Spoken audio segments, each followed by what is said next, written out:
Look, the most important thing we can do to help people is to control inflation. We've got to reduce inflation. That's what's making life difficult for nurses and for everyone else in the country. And a big part of how we are going to grip and reduce inflation is by having restraint when it comes to pay settlements. The Prime Minister telling viewers inflation will remain high or even accelerate if public sector workers are paid increases in line with inflation.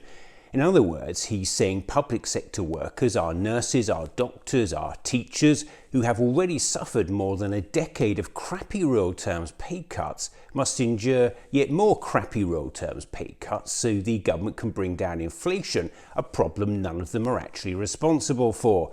It's a message Sunak has been keen to dispatch ministers to repeat on UK news shows. We want to be as reasonable as possible. Steve Barclay and other ministers have been meeting with union representatives to talk to them, to see if there are ways forward.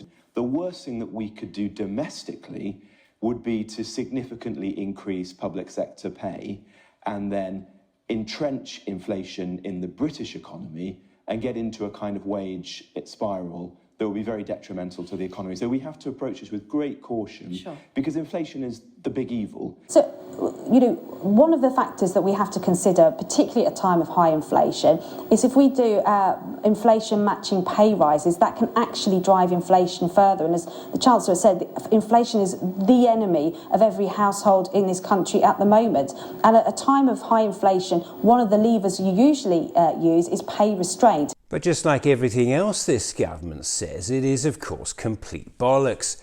The claim itself has already been rubbished by most economists.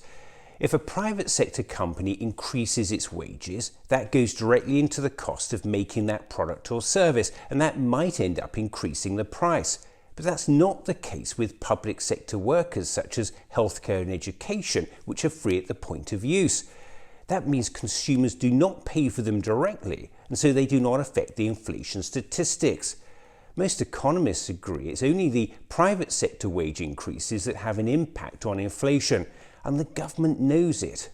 Listen to Stephanie Flanders, an expert economist and head of Bloomberg News Economics, speaking to the BBC's Laura Kunsberg on April 16th. They're concerned that inflation, which we know is putting so much pressure on people, will be bumped further up if they hand over lots more money to the public sector.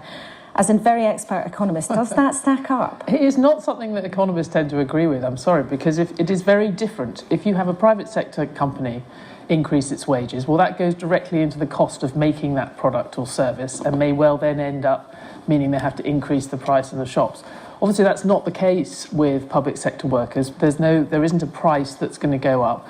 Of course, there's a bill to be paid, and one always would have to ask questions about where the money's going to come from. Is it going to squeeze other things in the health? If it's going to increase health spending, which would mean it was additional, obviously there is an additional demand on the economy which could potentially increase inflation at the margins. But I think this equivalence, you know, people understand that if a private sector company raises wages, that's going to add to costs and to prices.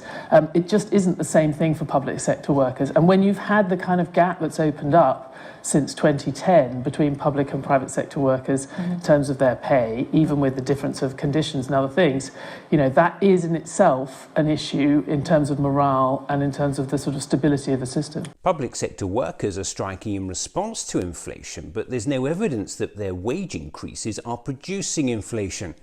And remember, the public sector labour force makes up only about 17% of the total workforce, so it has much less of an impact on the economy than the private sector. So when the government cites this as a reason for not giving our nurses and our doctors and our teachers the fair pay rise we all know they deserve, the worst thing that we could do domestically would be to significantly increase public sector pay. Please remember, it's just complete bollocks.